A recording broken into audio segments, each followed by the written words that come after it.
Welcome to UNCAGED, a show that celebrates thought leadership from today's top business leaders. The program provides a voice to amazing executives from around the globe who are shaping the world of business today and mapping the path to the commerce of tomorrow.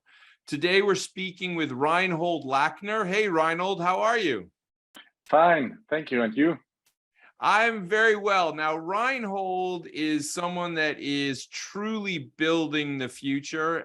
He operates as, I would say, an emerging or accelerated growth chief financial officer, working with really some of the most exciting companies like Limewire, Invoicely, Eversign, really kind of goes on. And we're going to talk about this portfolio of companies that Reinhold works with as a chief financial officer and what the needs are today for these kind of fast growing companies. But before we get there, Reinhold, tell us a little bit about yourself and your career today. Yes, or you already know, my name is Reinhold and I'm the CFO of several startups. So you already mentioned I'm the CFO of Eversign, Invoicely, and ZeroSSL. These are SaaS products, software as a service products, and also Limewire.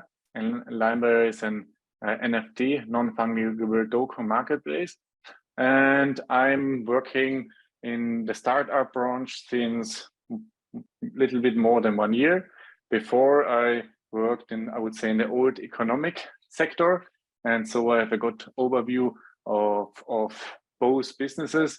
And I also, also in the old economic sector, I sold one company, and we are also selling now one of our products. And so it's really nice to see both sides, and also I'm getting an overview of the valuation of each company. So this are also my strengths, and yeah, I've done this since 10 years, the last 10 years. Honestly, Reinhold, when I look at your background, I mean, everything from working at some of the big firms like KPMG, and now you find yourself really driving the operations out of the financial side for these startups.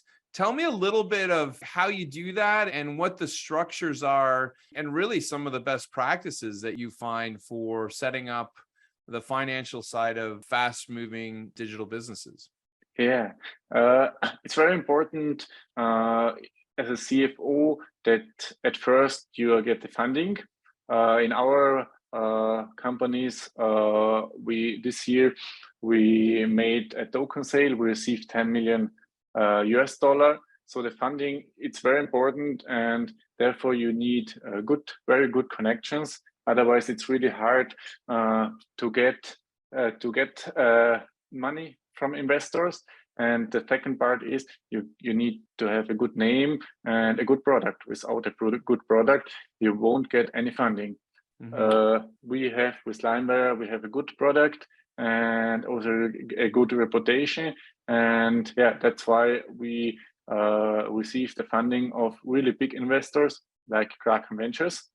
And with our other SaaS products, like I told you, Eversign or Invoicely, it's different, because for these products, if you are an owner or also CFO, it's very important that from the start on, you are cash positive, because you need to grow. This is the business needs to grow very quick, because if you need money from investors, you're wasting time, because the admin stuff needs to be really small. So we only have, I would say, 2 admin employees. The others are only developers and sales guys.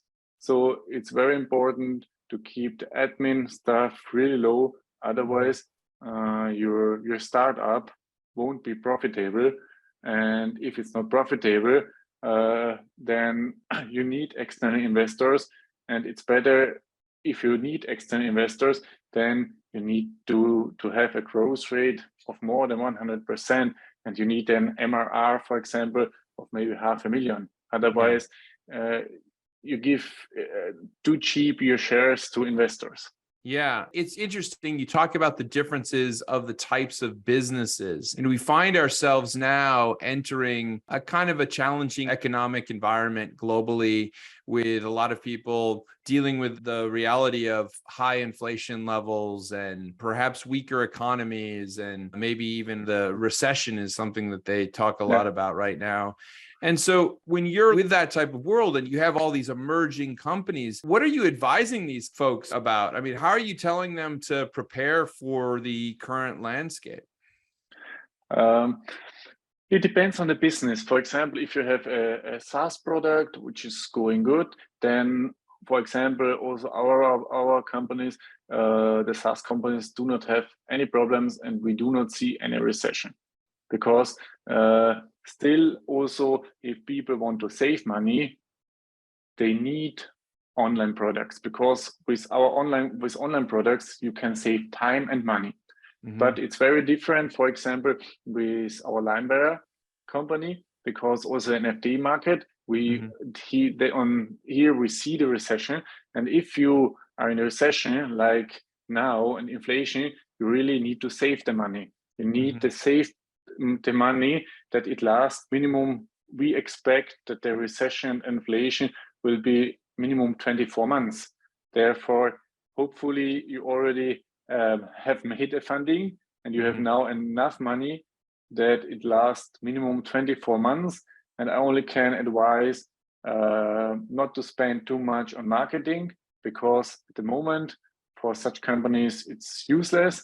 It's better to invest in the product, to improve your product, that then maybe in 12 months or 24 months, when the recession is over, that you are ready, that your product can grow quickly.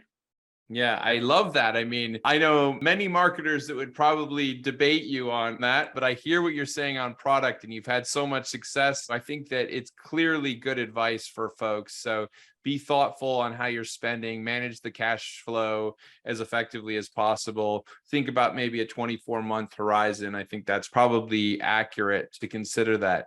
But it's been interesting. Many of the companies that right now you're operating on as the chief financial officer of really kicked off and really got you involved during the pandemic. And so just be curious to get a sense of what your experience was during the pandemic with some of these companies.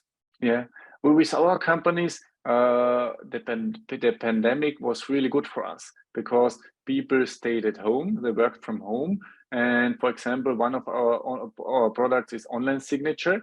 So it was easier for the people to sign from home with an online signature than because they were not in the office. Therefore, the pandemic for a lot of startups, it was good, because the growth rate was more than 100%. And now the pandemic is a little bit over. You see that the growth rate is more or less declining.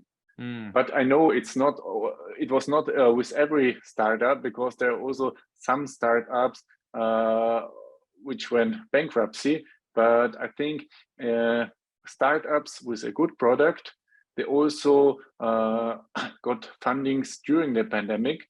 Only the weak startups went bankruptcy. You know, you talked about some of the metrics, the key metrics that you track. You know, you talked about monthly recurring revenue. Yeah. Give me a sense of what kind of margins you're trying to operate your businesses with, your EBITDA type of margins. Our margins, especially for SaaS products, you should have 80%. We have 80% and a little bit more. It depends how much money we spend on marketing.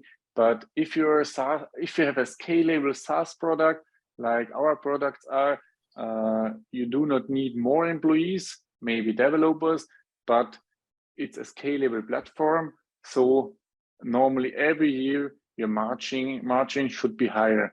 And if it's 80%, it's nice.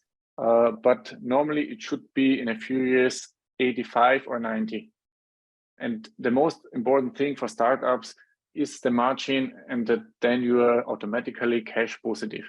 Right. That's That's very important. amazing. I mean, 85 to 90%. It's amazing. I think every company can aspire to that. And certainly a challenge when you think about some larger industries that operate at much, much lower I numbers. know. I told you in my former business, we had a margin of 2 or 3%.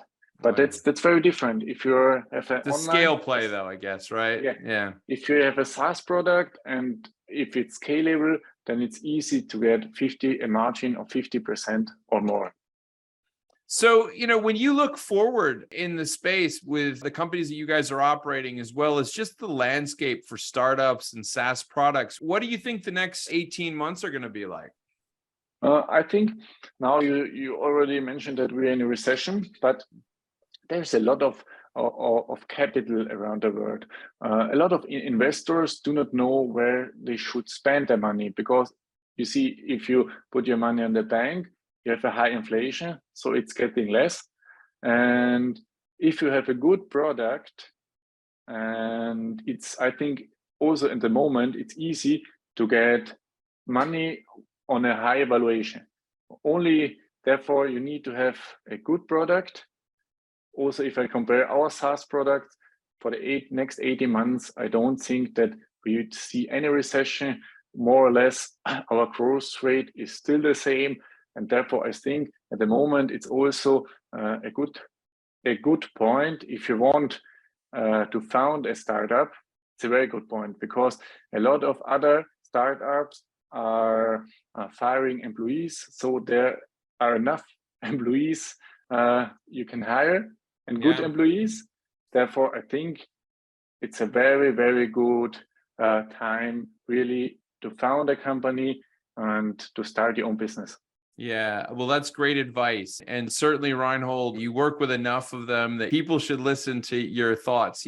I often feel that the critical part of a startup is to get that model right, the commercial model right, and the financial model right. It provides a level of discipline and structure for these companies as they scale. It's been great talking to you today. We've been speaking with Reinhold Lackner. He is the CFO to really a portfolio of SaaS and digital startup businesses, from the well-known Limewire, which is playing in the digital collectibles space, to companies that are playing critical roles like Invoicely, ZeroSSL, and others. We've been talking about some of the opportunities for companies, but also some of the things that people need to keep in mind as we enter this new business landscape, this new economic and financial landscape. Reinhold, if someone wanted to speak with you and learn more about what you do and some of the businesses that you're driving, where's the best place to get in touch with you? The best place to get in touch with me is via LinkedIn, because I'm nearly 24 hours online. And so write me via LinkedIn and I will write you back. And then if there are interesting topics, we can quickly jump on a call. Excellent. Well, listen, everybody out there that wants to learn how to get up to 85% margins, this is the guy to talk to. Reinhold, thank you so much for being on UNCAGED today, and we look forward to having you back. Yeah, thank you. Thanks for the interview. Cheers.